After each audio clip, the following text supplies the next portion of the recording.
All ಇದು ಆಷಾಢ ಶುಕ್ರವಾರದ 2ನೇ ವಾರ ಆಗಿರುತ್ತೆ. ಇವತ್ತು ದೇವಸ್ಥಾನಕ್ಕೆ ಹೋಗೋಣ ಅಂತೇಳಿ ಬೆಳಿಗ್ಗೆನೇ ಎದ್ದು ರೆಡಿ ಆಗಿದ್ವಿ. ನಂದು ಇದು ಸೀರೆ ಬಂದು ಎಷ್ಟು ಚೆನ್ನಾಗಿದೆ ನೋಡಿ, ನನಗೆ ತುಂಬ ಇಷ್ಟ ಆಯಿತು. ನಾನೊಂದ್ಸಲ ವ್ಲಾಗಲ್ಲಿ ತೋರಿಸಿದ್ದೆ, ಇದು ಕಾಟನ್ ಸ್ಯಾರಿ ಮತ್ತು ಕಲಂಕಾರಿ ಡಿಸೈನ್ ಇದೆ ಅಂತೇಳಿ. ಹಾಗಾಗಿ ಇವತ್ತು ದೇವಸ್ಥಾನಕ್ಕೆ ಹೋಗ್ತಿದ್ದೆ ಅಲ್ವಾ, ಹಾಗಾಗಿ ವೇರ್ ಮಾಡೋಣ ಅಂತೇಳಿ ಮಾಡ್ಕೊಂಡಿದ್ದೆ.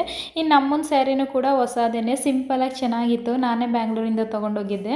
ಇನ್ನು ದೀಪದ್ದು ಬತ್ತಿ ಎಲ್ಲ ಹತ್ತಿಸ್ಬೇಕಿತ್ತಲ್ವ, ನಿಂಬೆಹಣ್ಣಿನ ದೀಪನ, ಹಾಗಾಗಿ ರೆಡಿ ಮಾಡ್ಕೊಳ್ತಾ ಇದ್ದೆ. ನಾನು ಮನೇಲೇ ರೆಡಿ ಮಾಡ್ಕೊಂಡು ಹೊಟ್ಟೋಗ್ಬಿಡ್ತೀನಿ. ಅಲ್ಲೆಲ್ಲ ದೇವಸ್ಥಾನದಲ್ಲಿ ಅದರದ್ದು ನಿಂಬೆಹಣ್ಣಿಂದು ರಸನೆಲ್ಲ ವೇಸ್ಟ್ ಮಾಡೋದಕ್ಕೆ ನನಗೆ ಅಷ್ಟು ಇಷ್ಟ ಆಗಲ್ಲ.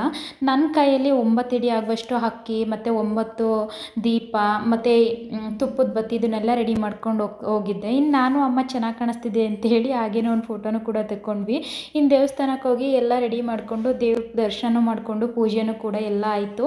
ತುಂಬಾ ರಶ್ ಇತ್ತು. ಎಷ್ಟು ಅಂತಂದರೆ ಸ್ವಲ್ಪನೂ ಜಾಗ ಇರಲಿಲ್ಲ, ಅಷ್ಟು ರಶ್ ಇತ್ತು. ಇನ್ನು ನಮ್ಮ ಅತ್ತೆ ಇದ್ರಲ್ಲ, ಅವರ ಸೊಸೆನೂ ಕೂಡ ಬಂದಿದ್ದರು, ಪಾಪು ಸೊಸೆ ಕೂಡ, ಅವ್ರೂ ಕರ್ಕೊಂಬಂದಿದ್ವಿ. ಇನ್ನು ಪಾಪು ಕಾಲೇಟಾಗಿತ್ತು ಅಂತೇಳಿ ಸೈಡಲ್ಲಿ ಕೂರಿಸಿದ್ವಿ ಅಷ್ಟೇ. ಬಟ್ ಎಷ್ಟು ತುಂಬ ರಶ್ ಇತ್ತು ಮಾತ್ರ.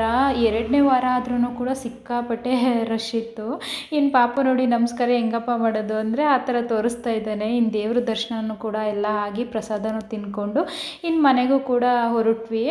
ಅಲ್ಲಿ ನಮ್ಮ ಅತ್ತೆನೂ ಕೂಡ ಬಂದಿದ್ದರು. ಅವರು ಫಂಕ್ಷನ್ ಮುಗಿಸ್ಕೊಂಡು, ಬೆಳಿಗ್ಗೆ ಫಂಕ್ಷನ್ ಇತ್ತಂತೆ, ಮುಗಿಸ್ಕೊಂಡು ಮಧ್ಯಾಹ್ನ ನಾವು ದೇವಸ್ಥಾನದಿಂದ ಮನೆಗೆ ಬರೋಷ್ಟರಲ್ಲಿ ಅವರು ಕೂಡ ಬಂದರು.